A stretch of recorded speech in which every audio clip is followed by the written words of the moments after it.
It's time for Dodger baseball. Strike three. Dodgers have won it all in 2020. Mookie Betts cranks one left field. Mookie Betts. They're going to make big signings. They're going to make impact trades. I don't care how many times this team rips my heart out. I'll never stop loving the Los Angeles Dodgers. Think blue, bleed blue, and I'm out. What's going on, Dodgers Nation? Doug McCain here. My friends call me D-Mac. You can follow me on X and Instagram at DMac_LA. We've got a live episode of Dodgers Dugout coming to you in a jam-packed show on tap for today's episode. The Dodgers are linked to Bo Bichette. Could the Dodgers pull off a trade for Bo Bichette? Is that rumor real? Also, Willy Adames. Shohei Ohtani could sign a shorter-term deal. What does that mean for the Dodgers? I'm sure Andrew Friedman would love that as a possibility. And we've got 9 burning questions for the Dodgers this offseason. So a jam-packed show about your boys in blue. And if you haven't yet, be sure to subscribe to the Dodgers Nation YouTube channel. Hit that subscribe button, hit that notification bell. Do us a huge favor and smash that like button for all the latest Dodgers news, rumors, all offseason long. But happy Monday, Dodgers Nation. Got a big week here at Dodgers Nation. We're probably one of the biggest weeks ever here at Dodgers Nation. We'll get into that possibly later, but let's dive down in the comment section before we hit topic number 1. We got Daniel Macy, my man D-Mac. What up, D-Mac? We got JR. What up, D-Mac? We got BC. Go Dodgers. By the way, a lot of you have been asking me about the buttons, about the fire takes for the live show, and we have them today. So if I see a fire take, I'm looking for those hot, lava, spicy takes. If I see one of those, you're going to see one of these. Fire take. You guys know I love the trash talk. I love the burns. If you guys are going to bring one of those, you're going to see one of these. Finish him. Anything out of pocket, anything a little sus, one of these. Bruh. If you have a comment of the show, we're looking for that comment of the show. I've got super producer Jordan to my right. He's looking for your comments. After each segment, we'll dive into those comments. If you bring a comment of the show, you will see one of these. You win. But we got Craig Osterberg. What up, D-Mac? Happy Monday, D-Mac from Rhodey. Did you hear that Peralta had elbow surgery? He's out for 5 months. We'll talk about that. D-Mac, you rock. You rock. Will L. We got Cindy. But yeah, thanks for joining us here. Let's dive right into it. So I do not know if you saw this, but there was a little rumor that was circulating about the Dodgers monitoring Toronto Blue Jays shortstop Bo Bichette. MLB.com's Juan Toribio wrote that the Dodgers may also pursue Willy Adames of the Milwaukee Brewers and the Toronto Blue Jays shortstop Bo Bichette if they look to address the shortstop position externally. Toribio wrote, the Dodgers, however, will continue to monitor the trade market for a shortstop, mainly Milwaukee's Willy Adames and Toronto's Bo Bichette. So he just kind of threw in the name Bo Bichette. This was published probably a week ago. Not a lot of people were talking about it since this past weekend, and it really came as a surprise. One, are the Toronto Blue Jays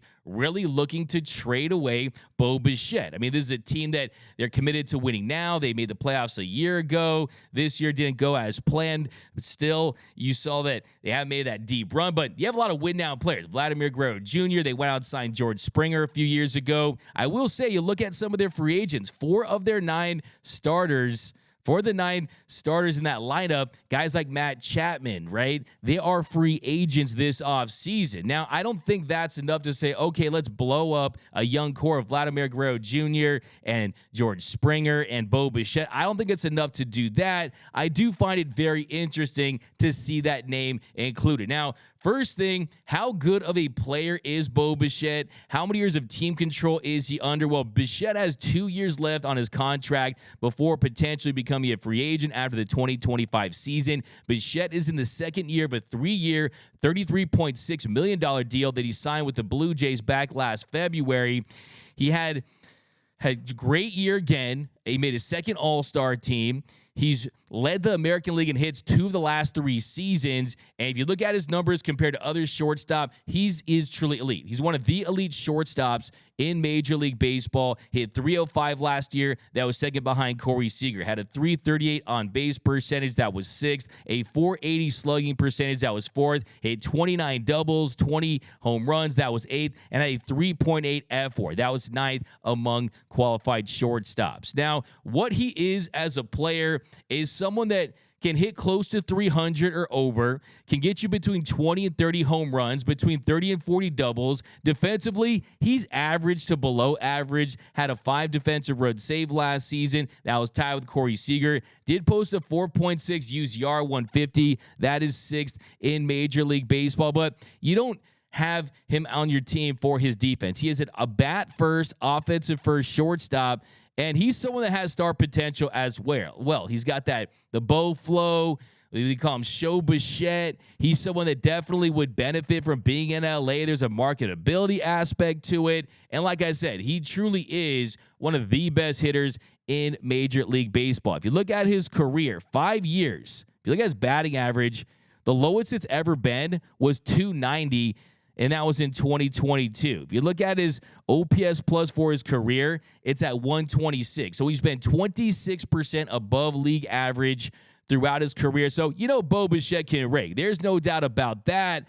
The question is, is he available? That's where I have my doubts, because this is a guy that is a star. He's someone that could stay in Toronto long term. Most Blue Jays fans say that he's the best player on that team, that he's better than Vladimir Guerrero Jr. Look, I want a lot of things, but are they truly available? That's the big question. And the other big question, too, is, why would they move him? 1, they're trying to win. 2, they just did renovations on the Sky Dome. They want fans to come out. They want to have that attendance number go up. And look, it only happens if another team offers a massive amount, a Godfather offer, an absolute haul. We're talking possibly 3 top prospects, right? 3 top prospects. Would the Dodgers be willing to part ways with a Michael Busch, a Diego Cartaya, a Gavin Lux, who's not a prospect, but still? Would Gavin Lux be included in that deal? A Ryan Pepio, an Emmett Sheehan, Nick Frasso, Josue DePaula. We're talking top prospects. That's what it would require. And if you're LA, do you really want to push those chips in and cash in on those top prospects for a shortstop when you desperately need starting pitching? To me, that's like going out there and buying a Porsche when you don't have a functioning toilet, right? The roof is already leaking and you're trying to add an infinity pool, right? Is it too much of a luxury? Look, there's 2 ways to look at that. The first way is, well, he's an elite player. He's an elite shortstop. These shortstops don't grow on trees. There's essentially 10 shortstops on the planet right now. 10 shortstops on the planet that have posted above average numbers offensively, right? So if you want a shortstop that can rake, they're very difficult to find. They're harder to find than elite pitcher, right? It's easier to find an ace-level pitcher right now than it is to find a shortstop that can rake, and Bo Bichette certainly can do that. Now, the other thing, too, is would the Dodgers be willing to trade for him and sign him to a long-term extension? Or would they just want him for 2 years? He's under 2 years of team control. That's a possibility as well. This is an organization that's had elite shortstops in the past, from Trey Turner to Corey Seager before him. This past year was different. This past year, you had Miguel Rojas, who stepped in for an injured Gavin Lux. And Miguel Rojas, defensively, he was great. He finished top 4 Major League Baseball in essentially every category defensively.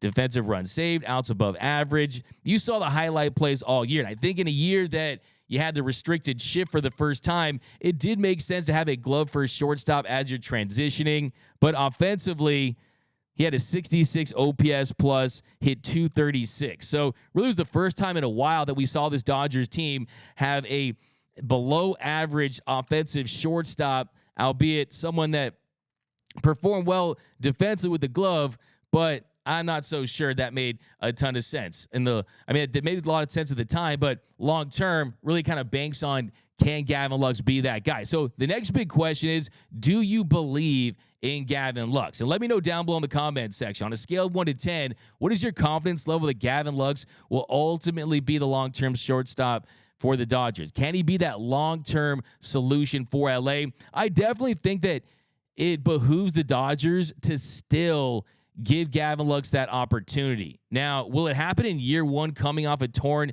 ACL and LCL? Maybe not. Just look at Ronald Acuna Jr., right? He's going to win the MVP, But that first year, he definitely had some ups and downs. It's not like he came back right away and was the same player that he was. So in the first year returning, I still think you have to temper those expectations, recalibrate them a little bit. Now, I do think that Gavin Lux is someone that deserves to play shortstop, deserves an opportunity at some point, but the Dodgers are always looking to improve their roster. Bo Bichette is a needle mover. If he's available, they have the prospects to get a deal done. There's not a lot of teams out there that have the treasure trove of prospects to be able to pull off a deal for a Bo Bichette. So, look, I think this is a smart organization that's always willing to listen. They're not going to just say no to everything because they have a certain player that might, if everything breaks right, be a long-term solution at shortstop. But right now, Gavin Lux has a lot to prove. He has to prove, 1, that he can stay healthy, 2, that he can establish himself as a bat that can justify that, and 3, that he can handle the position defensively for an entire year. Back in 2021, when Corey Seager went down with the injury, he did a nice job stepping into that position, but I don't think there's anyone out there that thinks that Gavin Lux is going to be an elite shortstop defensively. I think at this point, if he's just league average defensively and hits close to 300, considering how affordable he is, and the fact that he's under team control until 2027, you'll live with that. Now, the other option is, could you play Gavin Lux at second base if you bring in a Bo Bichette? Well, the problem with that is Mookie Betts still wants to play some second base. If you look at Mookie's numbers offensively, when he plays in the infield, they're better. Mookie has a lot of pull within this organization. If he has gone to the organization and says, hey, I want to be a second baseman, they are going to honor that, right? And it gives them a good chance to win. You also look at the fact that you have Chris Taylor, you have Miguel Rojas, you have the possibility of bringing back a Kike Hernandez. So, look, at the end of the day, if you make a trade and you get the best player, the team that gets the best player always wins that trade.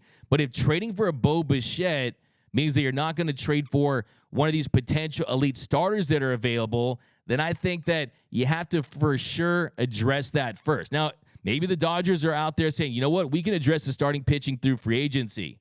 We're going to go out there and sign an Aaron Nola, a Yamamoto, an Imanaga, a Blake Snell, a Jordan Montgomery, a Sonny Gray, any of these top flight starters that could be available. If you get 2 of those guys, I think that's pretty unlikely, but I'm just trying to paint the picture of a scenario where it would make sense to part ways with some of those top prospects for Bo Bichette. Then maybe you do consider that. But I think right now, if I had to rank this on a scale of 1 to 10 on the Dodgers rumor meter right now, as far as Dodgers dogs right now, I would say that this is pretty much a 1.5, right? This is something that there's not a lot of smoke here. There's no doubt about it that he is a phenomenal player, but I'm just not so sure that it makes a ton of sense for the Dodgers right now. But let's dive down below in the comments section here. What are your thoughts on Bo Bichette as a Dodger? Sign Ohtani and Yamamoto, and I'll be happy. That's from Mike M. Big 2, Johnny Owen. 2 Dodger dogs from Ronald Pasquale. Yeah, look, this is something that until we see another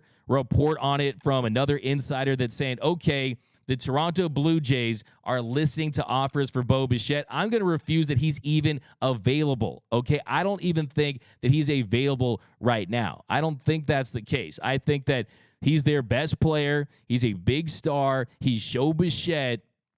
I just don't think that's what's going on at the moment. We got Bo ain't going nowhere. Yeah, Bo knows, right? Bo knows that he's probably going to be staying in Toronto. Boomer Assassin, Bo ain't going anywhere. Just Lambas, I'd take Bo Bichette. I don't see Toronto wanting to trade him just yet. 2 Dodger dogs. Yeah, it looks like we're all on the same page. 1 Dodger dog, 2 Dodger dog. And really, that's one of my goals for this show is I know a lot of people, a lot of websites will run with a story like this and do some clickbaiting and that kind of stuff. This show is to really keep it real. You guys know I keep it a buck. I keep it 100 with you. My goal is the truth here. Adames hit 217 last season with the Brewers. I need my shortstop to hit higher than that. It's from Golden Era Hip Hop Forever. Now, I will say that's definitely true. And if you look at Willy Adames, he's someone that doesn't hit for average. There's no doubt about that. But he does bring some value as far as what he can do as a slugger. I mean, he slugged 407 last year, hit 24 home runs, did hit 217. The strikeout rate is high. The walk rate isn't high at all. And you look at defensively, he's one of the better defensive shortstops in the game. Now, Willy Adames makes more sense from the standpoint that, one, if he were to be traded, maybe you could package him with a Corbin Burns or a Devin Williams, make a blockbuster trade out of that, and you bring in a pitcher, a reliever, a shortstop, and Willy Adames is under one more year of team control, right? So the price for him isn't going to be as high. It's not the top shelf stuff, right? It's the second, third shelf stuff, right? I mean, you're not going big game hunting for Willy Adames, but if you're the Dodgers and you're trying to bring in a Willy Adames as a one-year stopgap while you try to evaluate where Gavin Lux is physically, because look, I think that's a lot to ask of Gavin Lux. Let's just be honest here. That's a lot to ask. You're asking him to basically take the final on the first day of school, right? To have a shortstop go in there first day back, first game action back. And Brandon Gomes has already talked about that. Yeah, they're probably not going to have him back every single day at the shortstop position, right? You're going to mix things up. But to expect Gavin Lux coming off an ACL and an LCL in a rangy position where there's lateral movement involved, to think that, hey, we're just going to give him the keys to the shortstop position on a team that has World Series aspirations, and then you're playing alongside Max Muncy. Just think of the left side of that infield with Max Muncy and Gavin Lux there. I'm not so sure that I'm too high on the idea of that full-time. So if you're bringing a Willy Adames, it does make some sense. So I'd prefer to get a deal done that includes Willy Adames, Corbin Burns, maybe even a Devin Williams if you really want to swing for the fences and you take advantage of that. Now, Bo Bichette does become available. Dodgers, like I said, they're Amazon. Whatever you want, they've got it. You want pitchers, you want high-level catchers, you want position players. You got guys with upside. You got a lot of talent within this organization. You want a big league ready player, right? You want guys like Pepio and Sheehan and Grove and Kyle Hurt, Lux in the deal possibly. I mean, they have everything you would need to get a deal done. But let's go down below in the comments section. We are going to change to the next topic. We're going to switch gears to a very interesting development in the Shohei Ohtani news. The winter of Ohtani continues to roll on. We got all in for Adames and Burns. That's from Ronald Pasquale. No Max Muncy at third. That's from Johnny Owen. DKM. From here on out, the Octobers are always going to be short regardless of what the Dodgers trade or get. Wow, DKM here just filled with sunshine and rainbows this Monday morning here. Hey, look, this team could change on a dime. I think you make the right trades, you make the right signings, and then you hope that you get hot and you stay healthy. Stay healthy, get hot, you win a World Series. I have no doubt about it. But DKM passed some of that good stuff that you were smoking. That's from Michael Lawler. Arenado at third. We'll talk some third. Like I said, later in the show, I got 9 burning questions that the Dodgers need to answer this offseason. Jesus says, LMAO, bro, the Dodgers are dreaming high. Axe 238. Dodgers last World Series title is like 1 million years ago. Really? Because last time I checked notes, it was like 3 years ago. They won in 2020. Willy Adames can hit 30 home runs in a season. I'll take 30 home runs from the shortstop position. That's from Justin Lamas. The Peyton Owl says, if Bo Bichette is available, I'd give Sheehan, Stone, Bush, and Cartaya. That's actually the trade that I cooked up this morning for him. At least it was one of them. And you look at values right there. I mean, MLB trade values, got to take it with a grain of salt, right? But yeah, I mean, if they would consider an offer like that for Bo Bichette, 2 years of him, you got to impact shortstop offensively. I definitely think they would consider it. But all this is all this is moot if you can't fix the rotation, right? You got to fix that rotation before you consider that. Let's not forget, this is an offense last year that scored over 900 runs. But next, here on Dodgers Dugout Live, we're talking Shohei Ohtani. There's a very interesting development on the potential contract he could sign. That's coming up next here on Dodgers Dugout Live. What up, Dodgers Nation? D-Mac here. I'm here to remind you that if you have not yet, be sure to subscribe to the #1 Dodgers YouTube channel for all latest Dodgers news, rumors, hype videos, interviews, breakdowns, live streams, and more all year long. Hit that subscribe button, hit that notification bell, and if you really want to help the channel out, smash that like button.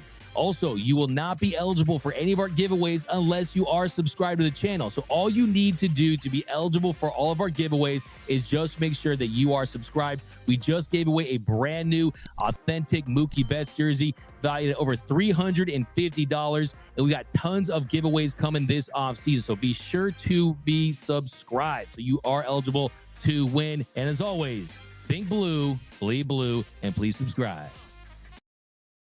And welcome back to Dodgers Dugout Live. Thank you for making Dodgers Dugout Live your daily Dodgers podcast. We cover all things Dodger baseball, news, rumors, analysis, breakdowns. You're going to find it right here on Dugout Live. So if you haven't yet, be sure to hit that subscribe button, hit that notification bell, and hit that like button. And also let me know down below, what are your thoughts on the linking of Bichette to the Dodgers? Do you think there's any possibility that, one, the Toronto Blue Jays would consider making him available, or two, that the Dodgers should do that if they were to make him available? We got Cesar. Hello, D-Mac. Hello, everyone. What up, Cesar, down below? Tim Anderson, LOL. What up, D-Mac's mama over on YouTube? Mike M, 900 runs and a big nothing burger in the playoffs. There's no doubt about that, Mike M. And we're going to talk about the offense and what they need to do to fix the offense, and how they need to lengthen the 6 through 9, and you can't just rely solely on Mookie Betts and Freddie Freeman. Yeah, that is an issue. There is no doubting that. And yeah, you're right. This team, they stunk up the joint during the postseason. They just did not show up. They were on a milk box missing. Regular season, they were phenomenal. In the postseason, they just weren't. But let's dive into the next topic here. And of course, it's tough for us to go show without talking about Ohtani. The winter of Ohtani rolls on, and there's some talk that Shohei Ohtani might be considering a short-term deal that includes an opt-out and possible multiple opt-outs so he can reestablish his value as an A starting pitcher. This is from Kylie McDaniel of ESPN. There's some growing buzz that Ohtani will want to answer this question by signing a shorter deal, then pitching in 2025 and maybe 2026 before hitting the market again to cash in, but also maximize his earnings this winter. This would mean signing for something like a 6-year deal at a high AAV, let's say $55 to $60 million per year, with an opt-out or two that he intends on using. So that tells you right there that maybe, just maybe, there's a possibility that Andrew Friedman and the Dodgers can get their dreams. This has to be music to Andrew Friedman's ears. I saw someone post a meme that had the guy with the yellow suit behind the tree rubbing his hands together at the possibility of Ohtani signing a shorter-term deal, and that this was Andrew Friedman. And yeah, absolutely, there's no question about it, that if he were to be willing to sign a shorter-term deal, something in the range of $55 to $60 million per season, that would take him to possibly $180 million, and then you have those opt-outs, and then he can reestablish himself as an ace-level pitcher. There's a universe where Shohei Ohtani can earn north of $600 million, $650 million. Just give him all the money. I mean, you're talking about someone that is as marketable as any player that we've ever seen. Like I told you in last week's show, just look at how marketable he is. Last year, he made $40 million. The second highest earner as far as major league players was Bryce Harper at $7 million.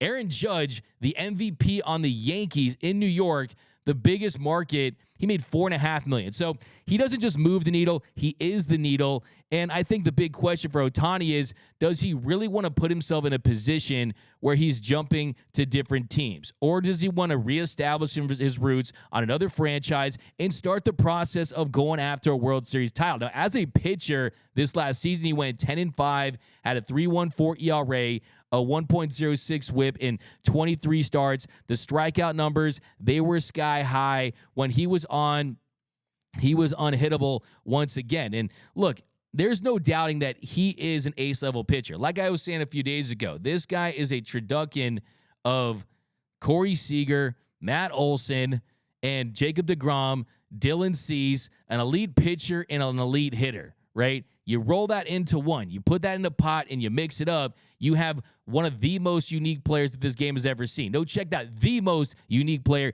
that this game has ever seen. He is a true unicorn. Now, the question is, are teams going to give him that much less of an offer because he's not going to be able to pitch next season? In my opinion, when you consider those other factors that I just laid out, I just don't think that's going to be the case. I still think there are going to be teams out there, the Giants, the Dodgers, the Rangers, the Mets potentially, the Mariners. I mean, there's going to be teams out there that are going to be willing to spend big. I think it's going to come down to the big markets. And if you're Shohei Ohtani, you could still sign a massive deal that still has some opt-outs. I think that's how much leverage he has in this game, in this negotiating process moving forward. I don't expect that to be the case. And look, the reality is, yes, It's a second Tommy John surgery.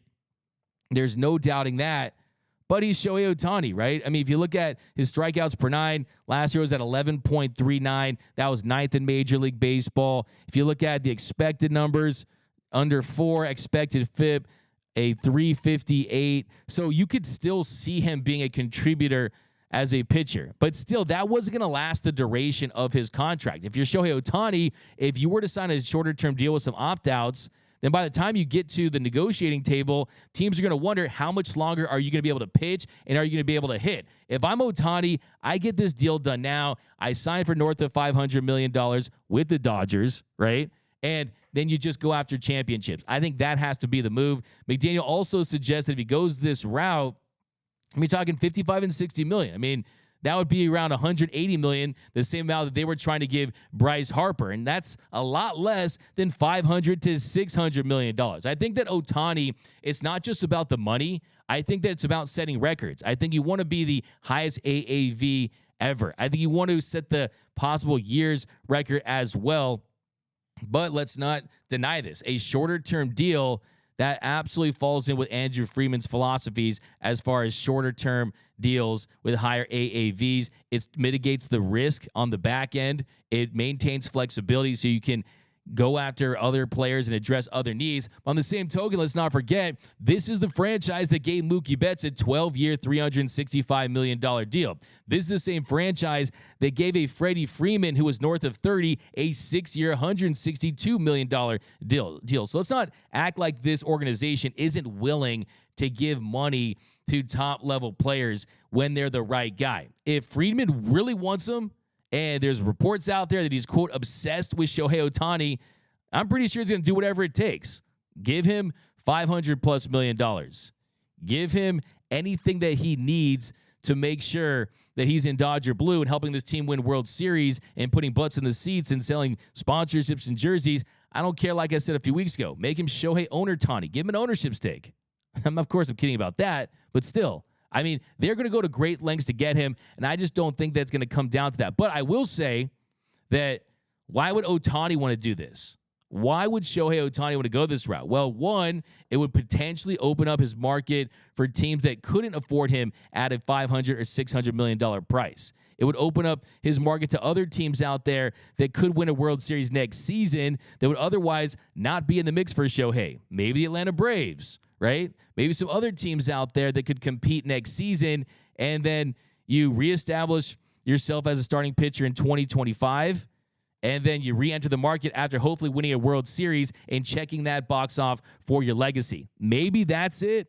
He's also shown that he's willing to play for a smaller market team. He did that with the Angels. Maybe he's more comfortable with the smaller market team, and you realize that these teams that can offer you $500 and $600 million, for the most part, those are big market teams. Those are teams that get a lot of media attention. The Dodgers, the Mets, right? The Giants, teams like that.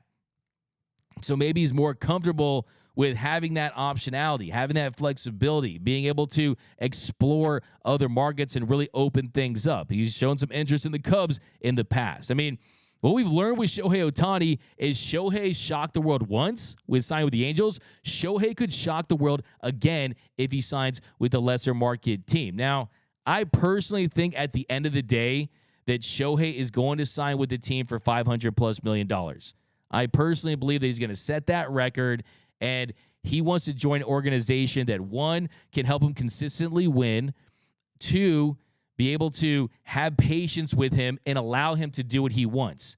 If he wants to be a starting pitcher, do that. If they're open to the idea of him coming in out of the bullpen as a closer, you do that. What are your thoughts on him being an outfielder? How open is this organization to essentially doing whatever Shohei Ohtani wants, right? I think he wants to have a certain level of control. I remember being in Anaheim after his start with the Dodgers and being in that press room, and it's very different. It is very different. Shohei Ohtani answers as many questions as he wants. They limit who can ask questions in those situations, right? A lot of the times he wanted to be, it was a day where Shohei Ohtani comes out and they had it all set up right at the front there with the desk and the chair, and they had a water bottle, his microphone ready. And Shohei just looked to the Angels PR person and said, I want to do this standing up. Literally in the snap of a finger, they grabbed a step and repeat, put it behind Shohei Ohtani, told the media we're doing this thing standing up. He'll answer questions for 3 minutes. They had the guys picked out for the questions, and that was it. So Shohei has a certain level of control with his organizations, and I think that that's definitely going to play a big factor. And if you're Ohtani, I think it makes the most sense to really just find a way to get that team that you think and trust is going to be able to accommodate you from that standpoint. Me personally, I still feel like the Dodgers are in great shape. If you ask anyone out there, the Dodgers are the favorite. They're the betting favorite. Most executives around the league think he's going to land in L.A. Most insiders think he's going to land in L.A. It almost feels like it's too good to be true. And I feel like I'm Michael Scott and I'm ready to get hurt again, but I'm willing to say that Shohei Ohtani is going to be on the Los Angeles Dodgers. I've said it for years now. If you go back and watch my videos for literally 2 years, I said that he would end up in LA. And whenever he does, this is going to be my reaction. Ohtani. That's all good. I will figure that out. But yeah, let me know down below in the comment section. What are your thoughts on Shohei Ohtani and the possibility of signing a shorter-term deal? ViewTrack says it is too good to be true with some laughing emojis. Rod Wilson, Shohei won as many postseason games as the Doyers did last season. Rod Wilson, that's true, but he was surrounded by butter knives, right? He was surrounded by an injured Mike Trout. I mean, that's not on Ohtani. In Major League Baseball, it's not like other sports, right? The star player has the least amount of impact and control of being an impact because you can pitch around him. Can you pitch around him in this Dodgers lineup?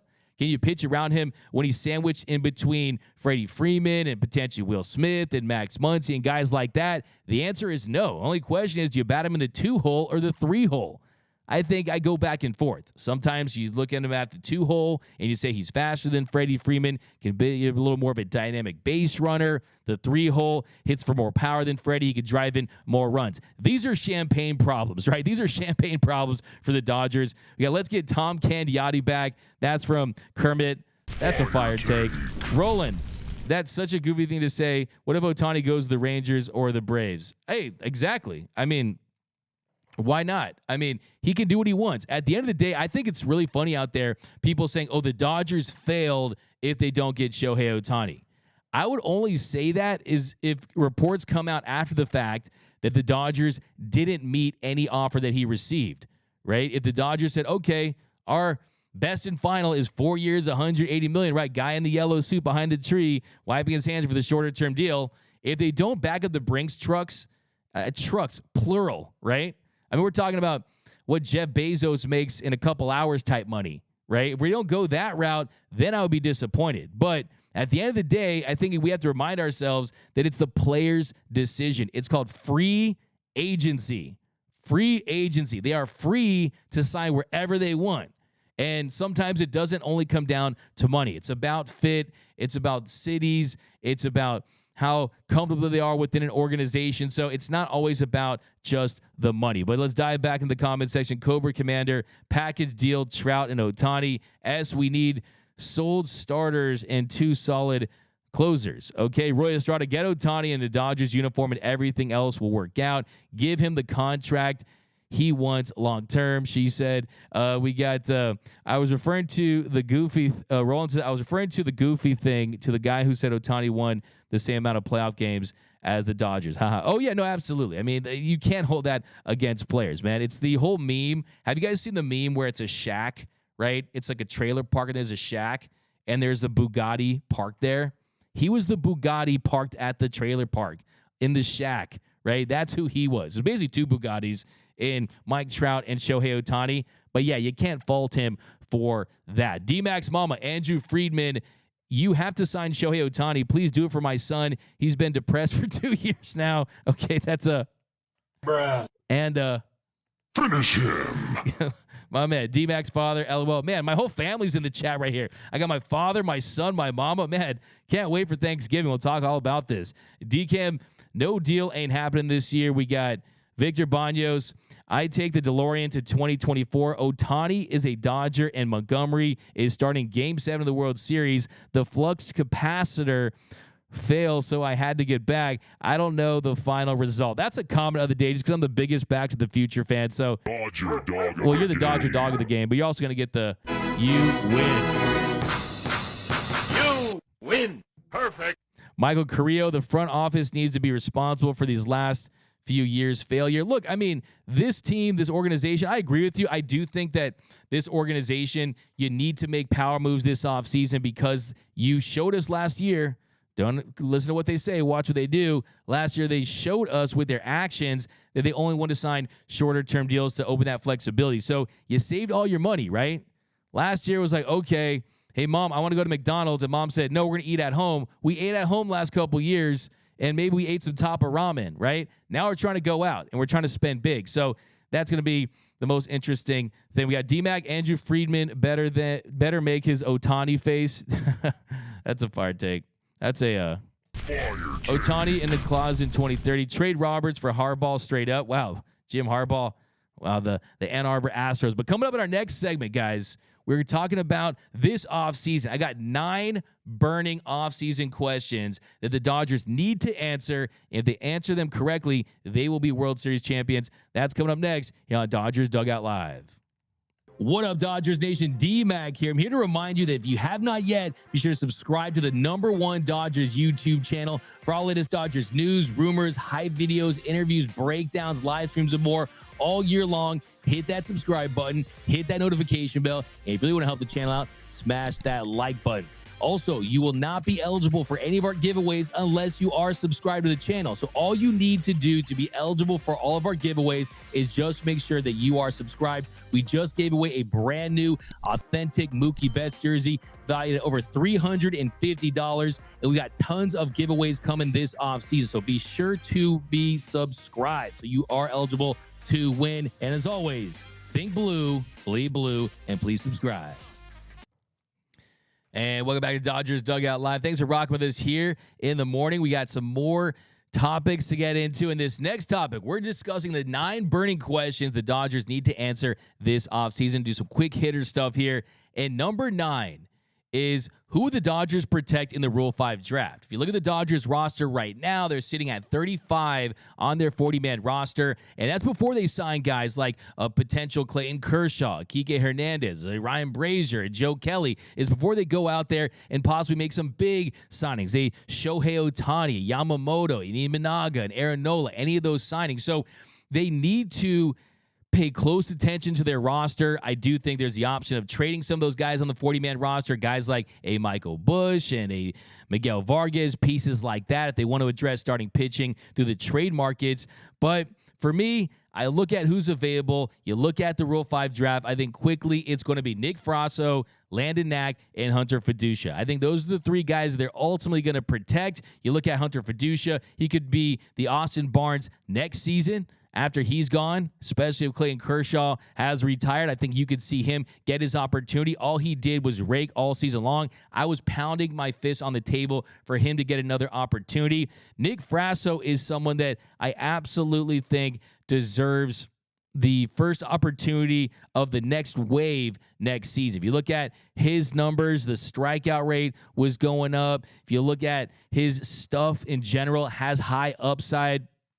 And here's another example of another way to replenish this farm system. A lot of people freak out when the Dodgers are involved in these trades because they're prospect huggers, right? They want to keep these guys in the farm system. You guys know I'm going to get the t-shirt made, Parades Over Prospects. But the reality is you can get prospects through other avenues. And Nick Frasso is someone they got in the Mitch White trade to the Toronto Blue Jays. So I definitely think that he's someone that's getting opportunity. And then Landon Knack is someone else that has continued to ascend. He's someone that, for me, he's not great. He's not elite. But when you look at his floor and his bust potential, I think it's high, right? I think the floor is high. The bust potential is low. I think he's going to be solid.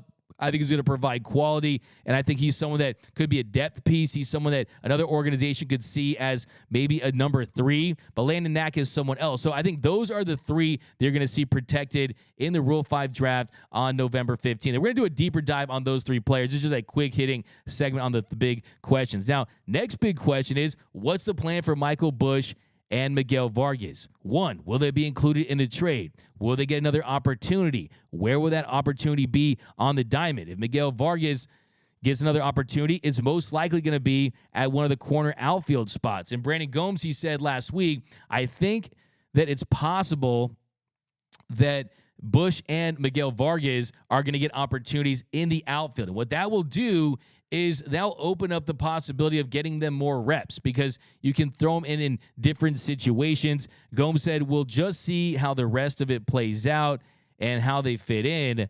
What they've done in the upper minors and their ability to move around the diamond is only beneficial. So to me, the takeaway there is we'll see how the rest of it plays out. And I think that, to me, is a signal. Maybe I'm running with this a little bit, that we'll see which one of those guys is on the team when it comes to spring training, which of those guys might be dealt in a potential trade. Now, if you look at Vargas, he has 46 innings played in the left field, and he's logged an additional 30 in AAA. So 30 in AAA, 46 innings in left field at the big league level. Bush has only played 1 inning in left field, and he started 15 games the minor league level in left field. So 15 in the minors, 1 at the big league level. That is not a large sample size, okay? You're going to need to see if he can handle that. I know some people want to see Bush play some third base, play some second base, same with Miguel Vargas, but the reality is both of those guys, they're bat-first players, right? They're never going to hang their hat on their defense. It's just about getting them on the field. Their best position is in the batter's box. So I think you also look at just some of the other tea leaves. There was a rumor last week the Dodgers were interested in Teoscar Hernandez. Well, Teoscar Hernandez is a veteran outfielder. So if you add a veteran outfielder, you still have Chris Taylor in the mix. Jason Hayward has been rumored to want to come back to L.A. If he signs more of a team-friendly contract just to play a role where it's against right-handed pitchers, provide some pop, hit the ball hard, maybe it's all signs are pointing to Michael Bush or Miguel Vargas getting traded this offseason. I think at the very least, I can almost guarantee that one of them will be moved. It's only a question of who at this point. The next big question is, what do the Dodgers do with the bottom of their lineup? To me, this is one of the most fascinating ones this offseason because at the top of the lineup, it's going to be stacked like some pancakes. I mean, you got Mookie Betts, Freddie Freeman, potentially Shohei Ohtani, then Will Smith and Max Muncy. That is a formidable top 5. That could go down as the best top 5 lineup in Major League Baseball history, right? But then after that, it makes you wonder where they go. I mean, James Outman is going to be back. He's someone that his power could continue to go up. He's someone that hopefully is an above average bat. Last year, a 118 weighted runs created plus. Can he build on that success and take the next step? Then you got Gavin Lux coming back from injury. You have Chris Taylor. You have Miguel Rojas. But other than that, David Peralta, Jason Hayward, Ahmed Rosario, Kike Hernandez. As of this recording, as of this live show, they're all free agents. So they have to decide who they are going to add. And I think you want to lengthen this lineup. I think you want to have a better 1 through 6 and not just rely on that top 2 or 3 because Freddie and Mookie, 1 for 21 in the NLDS. They had their struggles. Shohei Ohtani, someone mentioned he's never been in the postseason. I can all but guarantee that he's going to have some magical moments because of how great of a hitter he is. But you definitely want to add a veteran piece that has some pop. It's a little more dynamic with the bat. That's not just a reclamation project. That's not just a guy on a 1-year deal like a Peralta or someone that is coming into this as a minor league contract with a spring training invite like Jason Hayward. Yeah, it worked once. What are the chances it's going to work again? So that's the big question. What do they do with their 6 through 9 in that lineup? I think Hayward was a great story. It was really the feel-good story of the year, kind of like a Trace Thompson, but much, much better, right, as far as how long he performed at that level. Also great friends with Freddie Freeman. You can't discount that. But at the end of the day, he was mainly platooned against right-handed pitching, and he serves a role. Do you want someone that has more of a track record that you can use for more at-bats? I mean, 400 to 500 plate appearances in that range. The next big question is, who will be the Dodgers' third baseman in 2024? Now, right now, all signs point to Max Muncy. We've talked about him at length. Last season, he had 212, had 36 home runs, tied a career high, a 118 weighted runs created plus. That was 8th among all qualified third basemen. If you look at the strikeout rate at 26.4%, that was the highest that he's posted since 2018. The walk rate, though, 14.7%. He's got the power that more than makes up for it. And you look at the contract he signed next year, $5 million signing bonus, $7 million salary, then $12 million in 2025 with a $10 million club option for 2026. So he'll be back, and it makes you wonder, does signing that contract extension make him a more viable trade chip? If you're going to trade him to an organization that doesn't want him for just a rental, I think it does. Now, defensively, he's not great. There's no doubt about that. A -3 defensive run saved, a -5 RAA, a -7.7 UZR, over 1,000 innings. He really is what he is. But the fact that he's still worth 2.9 WAR lets you know that he still provides a lot of value from that standpoint. So if Nolan Arenado becomes available, do they go that route? Do they decide to trade for Nolan Arenado? Because what if the Cardinals, what if they strike out on some of these big pitching targets? The Cardinals need pitching badly.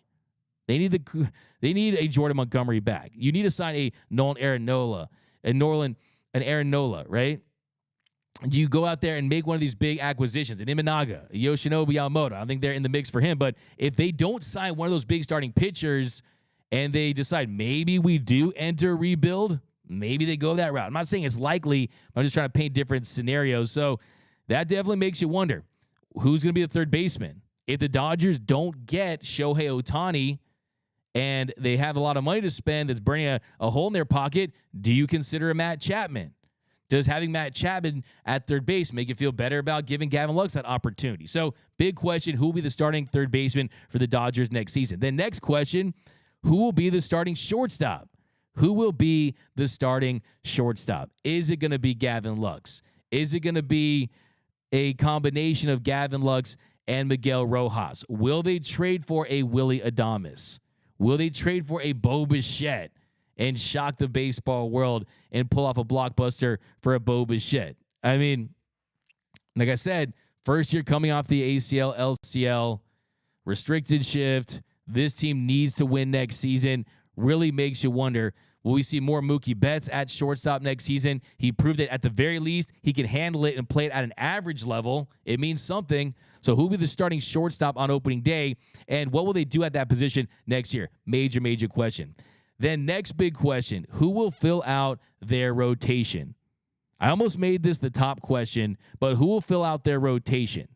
You got guys coming back from injury, Walker Buehler, possibly Dustin May. You've got young guys emerging, Bobby Miller, Ryan Pepio, Gavin Stone hopefully has a better start to next season and lives up to his potential. A Michael Grove, a Kyle Hurt. Could see Nick Frasso next season. Could see Landon Knack next season if they don't trade him. Now, Brandon Gomes said the other day the team is still discussing whether to put an innings limit on Walker Buehler in 2024. It was quoted as saying, we're still talking about it. I think it's always striking the balance of how to do it. There's a lot of different ways to go about making sure he's in the best position possible for the stretch run. It's something we'll keep having conversations with him as we get closer to spring. So can Walker Buehler just be 80% of the pitcher that he was in 2018? Can he be a solid 3, a high-level 2? Will he get back to pitching like an ace? Massive question. Will Bobby Miller continue to emerge? Not just what he can do from a pitching standpoint, but also handling his emotions, maturing as a player, continuing to refine that pitch mix and go from being a thrower to a pitcher. That's another big question. Of course, didn't have a good start there in Game 2 of the NLDS, so I'm sure that he's losing sleep about that all offseason long. And knowing the competitor that Bobby Miller is, I'm sure he wants to improve next season, take his game to the next level. There's a world where Bobby Miller makes the All-Star team next year. Ryan Pepio, a lot of success after he returned from the oblique injury. Can he build on that? The young guys, we talked about them. But will they sign a Yamamoto, Snell, Nola, Montgomery, guys like that? Will they trade for a Burns, Cease, Keller, Glasnow? That is the massive question. Then I'll add another question to that. Will Clayton Kershaw return in 2024? Will he re-sign with the Dodgers so he can have access to their training staff, to all their medical teams, and have him in the fold as a potential guy that returns late next year? I still have my doubts. Shoulder injuries, like I said, ask Oral Hershiser, ask Fernando Valenzuela. Until we see it, I think I'm going to have my doubts, right? So will he be back with the Dodgers? Another one. But the number one question for the offseason It's the biggest domino of all dominoes. Will the Dodgers sign Shohei Ohtani? Will they sign the most coveted free agent in sports history? Will they sign a player that has the potential to shatter every single contract value that we've seen, not just in baseball, but in professional sports? A guy that could make $50 to $60 million a season, a guy that could sign between $500 and $600 million, a guy that could change this lineup, could change this rotation. That's the massive question, because if you sign Shohei Ohtani, then you really start to limit some of the guys you can sign moving forward. You have to 100% be all in on Shohei if you're going to show him the money. If you think that him, along with Mookie Betts and Freddie Freeman, can win at the very least one World Series title in the next 2, 3, 4, 5 years, I think it's 100% worth it. I'm not concerned about the injury history as far as the arm goes. He's worth it just as a hitter. But if you sign Shohei Ohtani, I think you take this franchise to a whole nother level, not just on the field, but off the field. They become a spectacle. This is the most relevant the Dodgers will ever be internationally if you sign Shohei Ohtani. Just think about how many Dodgers fans you know. Think about how popular this franchise is. You are going to get an entirely new group of fans that aren't even Dodgers fans, that are Shohei Ohtani fans. There are literally hundreds and thousands and possibly millions of fans out there that don't own one piece of Dodgers merchandise right now that overnight will because of Shohei Ohtani.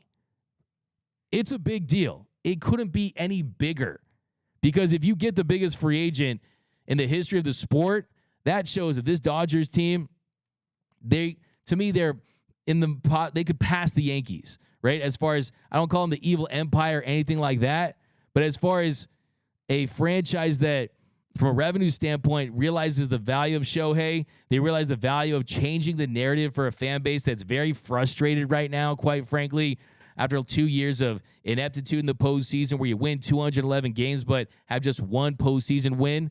There's a lot of very, very frustrating fans right now. And look, fans get over angry. Fans definitely get over angry, right? But they don't get over just the depressed disappointment of seeing the same thing again and again, right? I think if you get Shohei Ohtani, you immediately re-energize this franchise. You say, okay, look, you know what? We are absolutely going for it. We want to create a dynasty here. And like I said, this is a franchise that, Jackie Robinson, Fernando Valenzuela, Shohei Ohtani, right?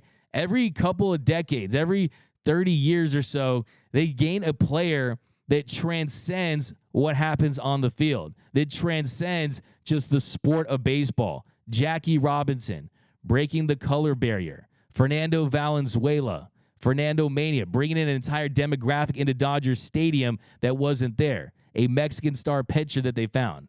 Hideo Nomo, becoming the first Japanese pitcher to make an all-star team. Then the next chapter, a Shohei Ohtani. It's going to be spectacular. But let me know down below in the comment section, what are your burning questions for the Dodgers this offseason? What questions do you think they absolutely need to answer for this team to be back in the World Series? Let's go down below in the comment section. Thanks for rocking with us here on Dodgers Dugout Live, your daily Dodgers podcast and live stream covering all things Dodger baseball, everything you need to know all year round. No days off here, guys. Bush, 808. We need another JD, but can play a defense. Yeah, Jim. JD Martinez stands for JD, stands for Just Dingers, not just defense. But Vargas will be the same player next season. Trade him, Jason Diamond. Look, I'm open to trading a Miguel Vargas. I truly am. You guys know I'm a Miguel Vargas fan. You guys know where I sit with that. When it comes to Miguel Vargas, if Miggy Vargas has 1 million fans, I'm one of them. If he has one fan, that is me. If Miggy Vargas has no fans, I'm no longer on this earth. If the world is against Miggy Vargas, I'm against this world. But the same token, it's all about winning championships. What I always say, don't fall in love with players, fall in like. All I care about is winning World Series titles, because at the end of the day, that is what you remember. It's just the truth. So I'm absolutely open to trading a Miguel Vargas. Only issue is you are paying him when you're trading him potential when his value is at an all-time low. Bro, the 2024 Dodgers batting rotation is about to be more wild than the D-Mac family reunion. What a D-Mac's father. Yeah, the D-Mac family reunion goes pretty ham. It was in Pittsburgh one time. A trade for India and Green. We're going to talk about them tomorrow. What up, Nando390? Nando. By the way, Nando, this is pretty much invented for you. We got Dodgers need Yamamoto. Most of all, 25-year-old potential ace. We'll talk some more Yamamoto as well. I think for him, look, he's a little slight. 5'10". So is Pedro Martinez. Worst trade in Dodgers history, right? As long as he can stay healthy, he's someone, though, you're talking about a 9-year deal potentially, an 8-year deal potentially. Do you want to go that high when there's teams like the Yankees or Mets out there? I think he ends up with either the Yankees or the New York Mets. My gut tells me on Yamamoto, he ends up with the New York Mets. Muncy living on that poverty paycheck. D-Mac's father, the NL Central will be the weakest division next year. Nano 390 Lux is below average bat and glove. Rod Wilson, smash the like button for the Dodgers. Yeah, smash that like button if you want to see the Dodgers sign Shohei Ohtani. Sean, what if the Dodgers move Mookie to third? Dude has a rocket arm and can pick it. Sean, that's a fire take. I like ideas. Don't necessarily see that for next year, but Mookie can do whatever he wants. He truly can on a diamond. Defensively, he absolutely could do that if he wanted to. Bo won't go from Boomer Assassin. Lux better at second base. Mike Rodriguez. I disagree with that. I think that Lux came up as a shortstop. That is his natural position. Nando, D-Mac, hear me out. Burns, Adames, Yelich, and half of his contract for a couple of prospects and some Micheladas. Look, I'm open to a blockbuster deal with the Milwaukee Brewers. Yelich, it's a lot of team control until 2029, but he's still an above-average bat. You saw this organization pay for Carl Crawford. You saw this organization pay for Trevor Bauer, guys that didn't help them. At the end of the day, he's an above-average bat. You need another left fielder, not opposed to it. If it comes down to it, you just really have to hope that all those guys help you win next season. It really ups the sense of urgency. If I were Friedman, I'd sign Yamamoto and Maeda to mentor him. Kenta can show Yoshinobu all the best sushi spots in L.A., and how to adjust to the major league. That's from Sean. Love me some Kenta Maeda. Really interesting contract that they signed him to. We got Yamamoto in trade for Burns. Sign Ohtani. That's from Mike over there. Let's do some rapid fire comments here, and then we'll let you guys enjoy the rest of your Monday. Case the Mondays, by the way. Thanks for rocking with this, guys. The morning show, you guys have been a part of this. I want to apologize to all your bosses out there. You know, we hurt productivity a little bit, but still, hey, you need your Dodger baseball, right? Yo, D-Mac, you should be Ohtani's agent. Chris, hey, Nez Balello does a great job, but I definitely am a big proponent of signing Shohei. Let's put that right there. I got jams. It all starts with Ohtani. Yankees are more overrated than my wife's nachos. That's from D-Mac's father. Bruh. Let Kershaw go to Texas, then we can get rid of that dead weight in Barnes. That's from Jason Diamond. Show him the money. That's from Cameron Elliott. Did you hear that the Braves are in two? That's from LA for Life. We got the D-Mac. Did my super chat go through? Francisco Diaz. I don't know. Did we get? Let me see. Do we got any super chats over there, Jordan? What the hell happened to Diego Cartaya? We actually talked about him in a previous episode, so go back and watch that. We got Lorenzo. Here's a super chat over here. Thank you so much, Lorenzo. You win. Perfect. This is a hot take, but you say $4.99. I really appreciate that. Going right to the Ohtani fund. Oh, Outman goes to a corner. Bring Belly back. Look, Belly's in a position where the lack of great hitters that are available this time around, he could sign a 10 to 12-year deal. There's a world where he signs for $250+ million. Belly is not that guy for the Dodgers. I love Cody Bellinger. You guys know I'm the ultimate Belly Ever, but when you look at the competition right now, I don't think that's going to be the case. Couple more here. We got Scott Boras. His agent is overrated.